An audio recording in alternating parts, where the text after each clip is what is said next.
Your field stabilized. Intaro Atun. Hey there, StarCraft fans! It's Falcon Paladin coming at ya with yet another edition of StarCraft Brood War Remastered. Today, gonna be Stork versus Larva here on Neo Sylphid, top side. Gonna be our yellow Zerg player. It is Larva. And in the bottom right, gonna be Stork, maybe the best Protoss player in the world right now, and maybe of all time. Alright, man, so he is brown versus yellow here. We've got sharp in action watching, which means I can't do red versus blue. And we'll have to see how Larva handles Stork's pressure, and maybe how Stork handles Larva pressure. Or maybe both at the same time, if we are lucky. Terror the Overlord scouting out on this 3-player map the wrong way. That's right, scouting the wrong way, dude. It's cool. It's fine. Don't even worry about it, mate. On the other side, walling off. See what this does for you. Lets you wall off here if you need to, if it's a fast pool, but it also lets you wall off here if it's a hatch first. Really fancy pylon placements here from Stork. What do we expect from this guy with 630 APM? Dude, could you play faster? Probably, honestly. Anyway, cruising in and hatching. Just checking. Oh, hiding. Hiding from a probe block, potentially getting here early as a result. Hiding. There's nothing to hide from, mate. You don't know that, though, and that's okay. You know what? Many a Protoss player has come to block this hatch. You dodged that bullet quite well. Very, very excellent play indeed. So yeah, Terror the Overlord doesn't see anything over this way because, of course, he's not going to. And then, completely blind, Stork goes Nexus. Alright, man. Nexus first play here. He's like, you know, Larva likes going hatch first. He likes playing Macro Zerg. He likes just flooding me with, like, Lings and Ultras and Hydras and stuff. And then I'm just a very sad Protoss. So let's get one up on him. Let's go Nexus first into a Forge. Excellent stuff. I like it very much. It's not a Forge Fast Expand. It's a Nexus Forge Expand.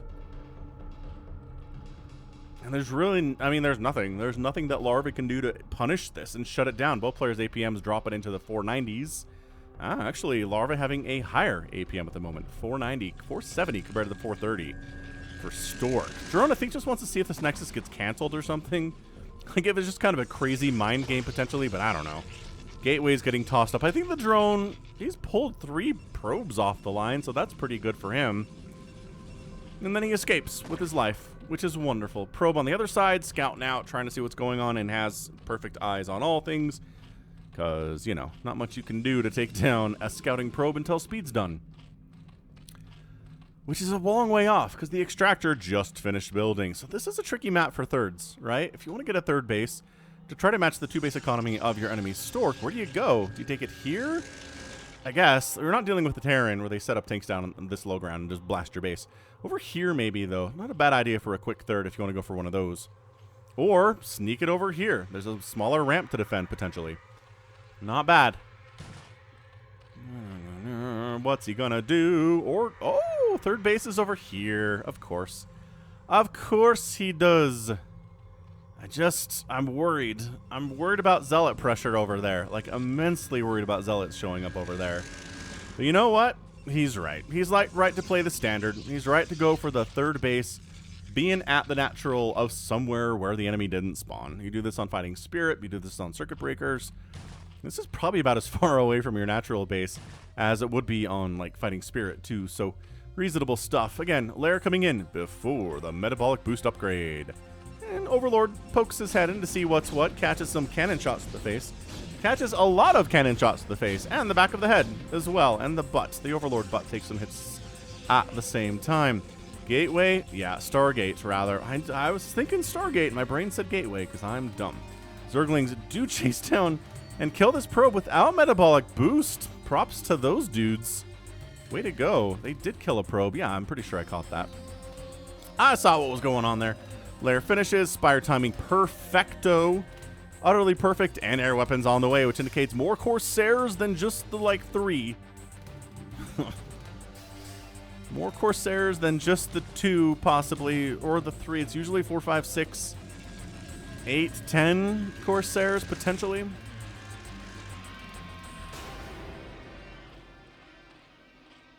Anywho, yeah, going for ground weapons and air weapons at the same time here is Larva.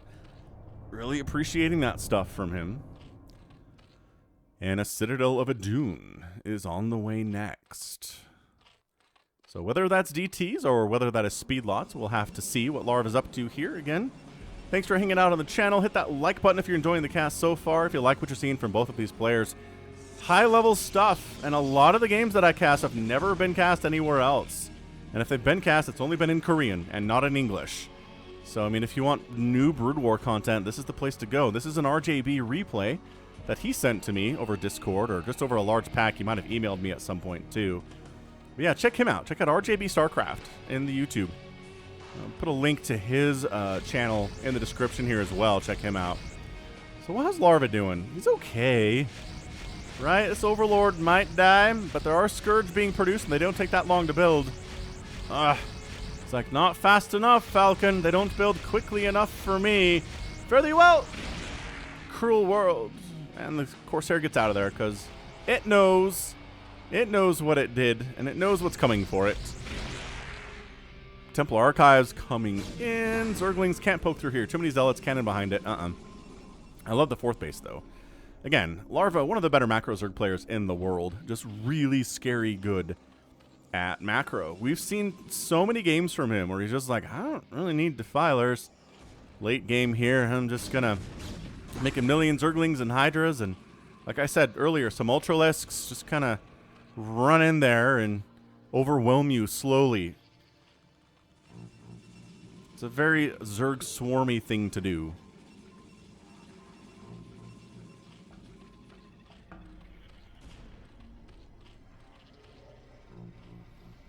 Yeah, I mean, so far so good, I would say. I mean, the Zealot pressure's coming to the 3rd base, but Larva's way ahead of that. Getting 2 Sunkens in, got a Hydralisk Den, walling off, and then even just kind of hard walling here, too. Yeah, so these Zealots can't do anything, and I think they see that, and they're like, well, all right. Same story here at the Natural. Larva's just ready for this. You do not want. You don't want to do it. Yeah, 1 Zealot dies almost instantly. Just going to try to focus down individual drones. So they have to run, I guess. They just kind of mineral walk through the engagement, and yeah. So they're going to take down a creep colony, and that's it. All the Zealots are dead. Sure, a couple drones died, absolutely, without question, yes. But these 2 Sunken survive the whole darn thing. They get a million kills. This Corsair group, remember what I said about the Corsair count getting big? Yes, it got big. Corsairs, I don't know, man. Ooh, DT on the follow-up. Oh, I thought getting that creep colony wouldn't be a big deal. It is, because you need it for a spore. Instant spore. Oh my gosh. These DTs, they're going to get the drones and then start hacking away. Overlord. Provides detection for like 4 seconds. Lings bust on through into the natural base, though. Like I said, defending and offense at the same time. Spore finishes. Going after the going after the DTs. Both these Sunken survive somehow, some way. Lings inside the natural, kind of being dealt with by probes here a little bit. They don't have any upgrades. Oh, the probes stopped fighting because they didn't like the numbers. The target firing here by Larva is really good. It's so good. This is great. This is a fantastic display of both players doing it well. And it looks like the defense here is going to go good enough.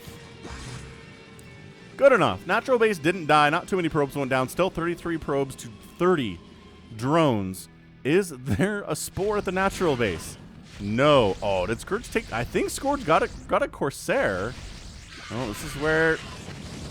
Okay, that was actually really good. That was a great Scourge connection. They ended up taking down, I think, 4 Corsairs there at least. And then another one. Oh, beautiful. Dude, Larva? Honestly, Larva, you were playing this very well.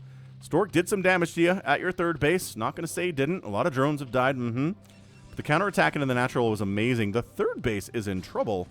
I don't really feel great about this 3rd base that is entirely undefended. Okay, there is a DT here. He's brown.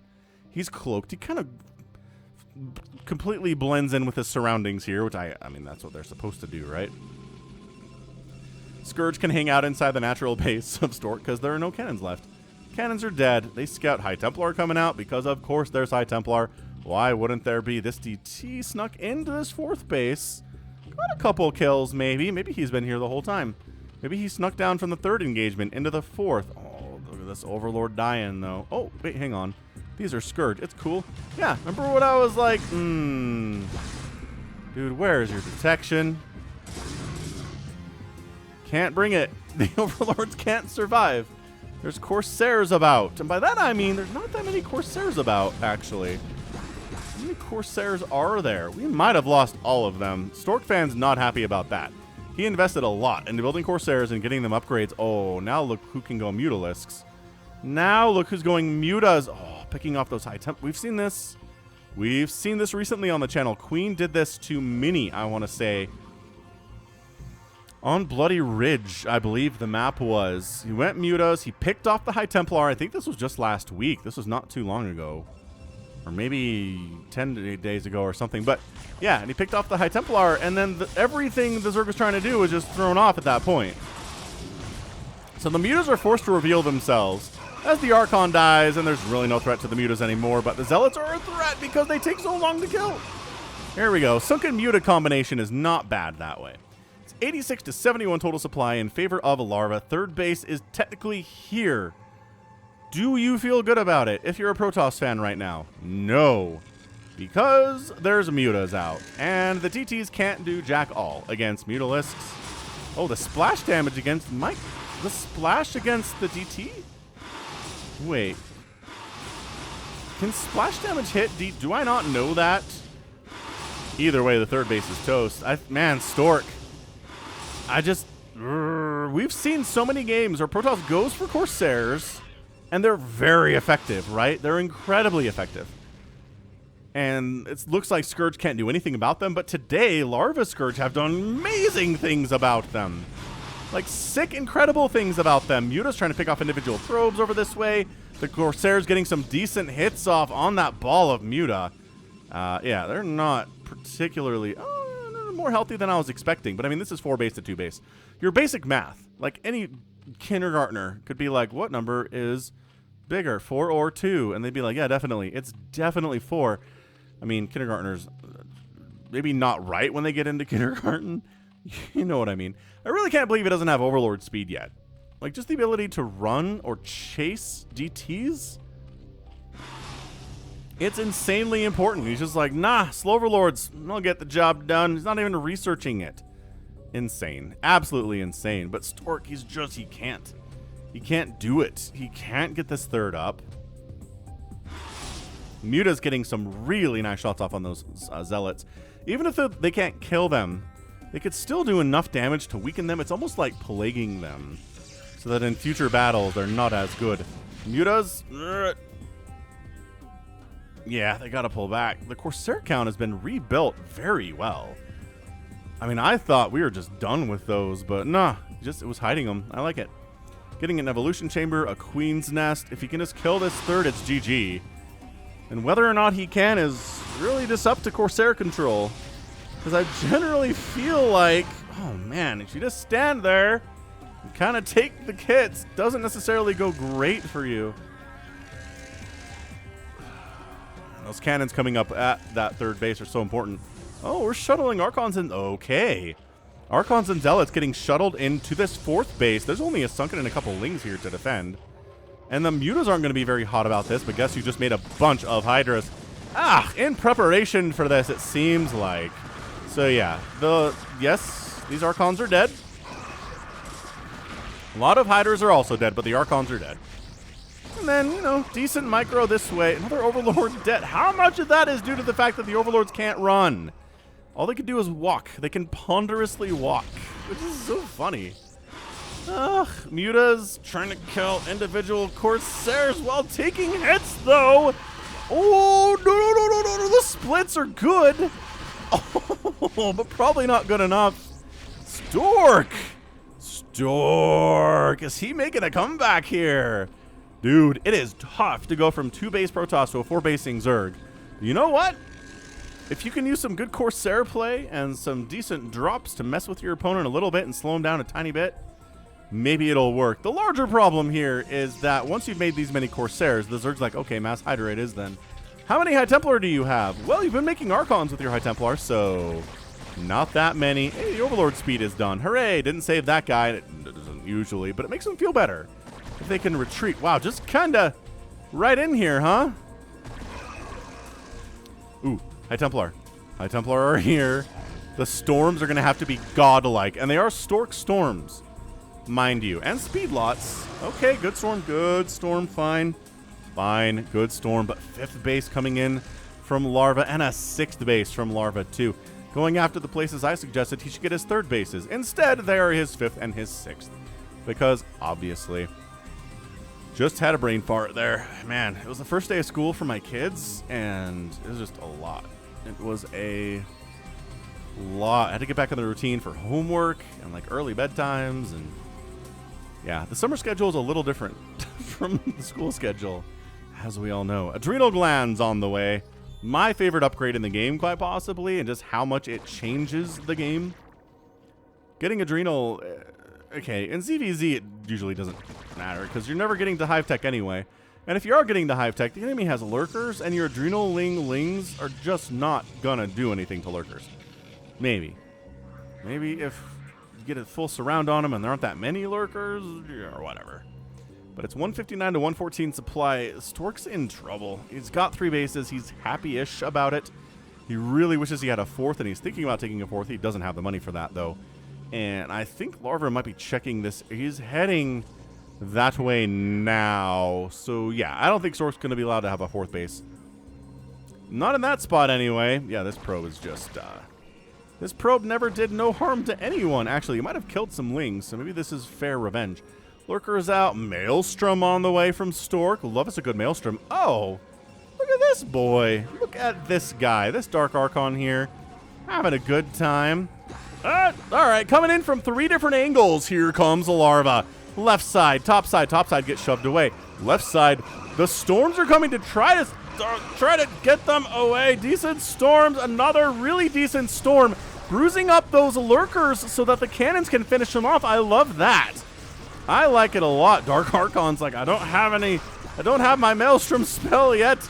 Can't really participate in this battle all that much, but that's your GG. Stork taps out. And our guy Larva does come out on top in 17.5 minutes. Yeah, for him to even continue the game when it was 2 base to 4 base was dead impressive. Like, any Stork fan's going to be really happy about that, but also very sad because he's in a position where Larva was able to get up to 5 and 6 bases. And then everyone's really sad. So, it was just a lot of Hydras, man. And that's it. If you make a bunch of Corsairs and you lose them, and then you build a bunch more Corsairs, how many High Templar can you have? Not as many as you want. And then Mass Hydra is way more viable. Or Reavers, maybe. Make some Reavers in the mix. I have somebody who's been commenting on every ZVP recently saying, why don't they make Reavers? It's a fair point. I don't know. Shuttle likes to, obviously. Not every other Protoss likes to go with them. They get the High Templar.